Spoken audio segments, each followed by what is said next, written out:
हमने शुरुआत में ही कहा था कि राहुल गांधी जर्मनी की यात्रा पर जाने वाले हैं। आपको भी पता होगा, हमारे दर्शकों में भी बहुत सारे लोगों को पता होगा।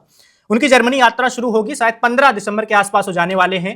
ऐसे वक्त में जा रहे हैं जब संसद का महत्वपूर्ण शीतकालीन सत्र चल रहा है। सर, बार बार राहुल गांधी ऐसे मौकों पर ही विदेश क्यों जाते हैं? बिहार चुनाव से पहले भी हो गए थे। क्या इस वक्त उनको देश में मौजूद नहीं होना चाहिए? उनको सरकार से पूछने के लिए संसद में नहीं मौजूद होना चाहिए?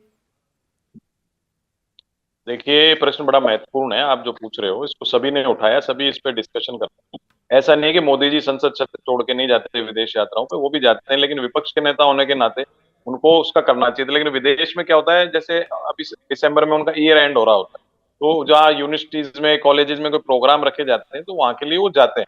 उस समय ये देखना चाहिए कि उनके जाने के बाद में विपक्ष की जिम्मेदारी कौन संभालेगा लोकसभा में। हमने तो हमेशा ये प्रश्न उठाया। प्रियंका गांधी जी ने, अभी देखा होगा, आप भी मन से मानोगे, टीवी पे मानो चाहे मत मानो, लोग मानेंगे, इतना बढ़िया जवाब उन्होंने संसद में दिया था। तो उसका अल्टरनेट ये है कि प्रियंका गांधी जी को उपनेता या कोई बनाया जाए, जिससे वो संसद के सत्र में, अगर 4 दिन भी अगर वो जा रहे हैं, 20 तक संसद का सत्र चलेगा या चलेगा नहीं चलेगा पता नहीं है, संसद में हंगामा होगा क्या होगा, तो उसके हिसाब से एक चीज ये व्यवस्था भी होनी चाहिए, विपक्ष का नेता या सदन का नेता, मोदी जी भी बाहर जाए तो उनकी जगह राजनाथ सिंह जी, कोई भी जो भी मौका संभालें, तो उप प्रधानमंत्री का पद जैसे अडवाणी जी के, आज की व्यवस्था जैसे राजनीतिक व्यवस्थाएं बदल रही हैं, अब देश इतना बड़ा हो गया, पॉपुलेशन इतनी बड़ी हो गई, तो ये व्यवस्थाएं भी होनी चाहिए कि भाई विपक्ष का नेता या सदन का नेता का एब्सेंट है, उनकी जगह कोई ढंग के जो नेता है उनको जिम्मेदारी संभलाई जाए। और राहुल गांधी जी की तो बात मैं कह रहा हूँ ना, राहुल गांधी को ऐसा प्रेजेंट करना चाह रहे हैं, हो सकता है बौद्धिक क्षमता इनको कम लगती हो, लेकिन ऐसा प्रेजेंट करते हैं जैसे कोई विलन है पिक्चर के।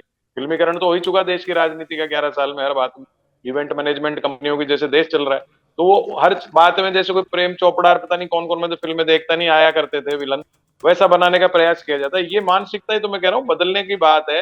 राहुल गांधी के प्रश्न आपको समझ में नहीं आ रहे तो उत्तर तो देने पड़ेंगे, विपक्ष का नेता है, और चुनाव जीत के जनता नहीं बनाया विपक्ष के नेता। मोदी जी को भी सदन का नेता विपक्ष नहीं, जनता नहीं बनाए, तो अगर मोदी जी के आप बयान देखोगे 11 साल के, तो भी कौन से कोई बौद्धिक क्षमता के हिसाब से हो रहे हैं, तो आप राहुल गांधी को भी कंपेयर कर सकते हो। तो दोनों को यूनिवर्सल अगर आप करते हो, तो राजनीतिक व्यवस्था को बचाना है तो हमको, मैंने जो बात कही थी, इनको लेफ्ट की बात अच्छी नहीं लगती, बीजेपी से जुड़े लोगों को।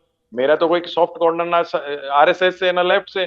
अगर किसी में योग्यता है, क्षमता है, बौद्धिक क्षमता है, गहराई है, सूझबूझ है, उसको आगे बढ़ने देना चाहिए। वो नहीं बढ़ने देना दिया जा रहा है 10-11 साल में। इसीलिए दोनों पार्टी, अब जैसे इन्होंने मान लिया कि कांग्रेस ऐसे करती थी तो क्या हो गया, बीजेपी आएगी तो करेगी, तो BJP party with the difference तो खत्म हो गई। अटल जी, अडवाणी जी के युग में ऐसा नहीं होता था, इसलिए एक रेस्पेक्ट होती थी पार्टी की। आज के तारीख में जब से कॉस्मोपॉलिटन बीजेपी हो गई, रेस्पेक्ट खत्म हो गई। रेस्पेक्ट खत्म हो गई तो जो राजनीतिक व्यवस्था है वो चरमरा रही है देश की, और जनता इसमें पिस रही है। तो उसी की, तो जैसे आलोक जी ने फटका भाई ये कतई नहीं होना चाहिए, तो मैं तो कई बार डिबेट्स में इनको देख चुका, ये खुल के खरी खरी बोलते हैं, तो अपन सबको जो चर्चा करते हैं, एक पार्ट हमारा ऐसा भी होना चाहिए कि आइडियोलॉजी की तरफ टिल्ट होने की बजाय देश की व्यवस्था कैसे सुधरे, उस पर भी चर्चा की जानी चाहिए, जैसे आप लोग करते हो सारे एडिटर्स।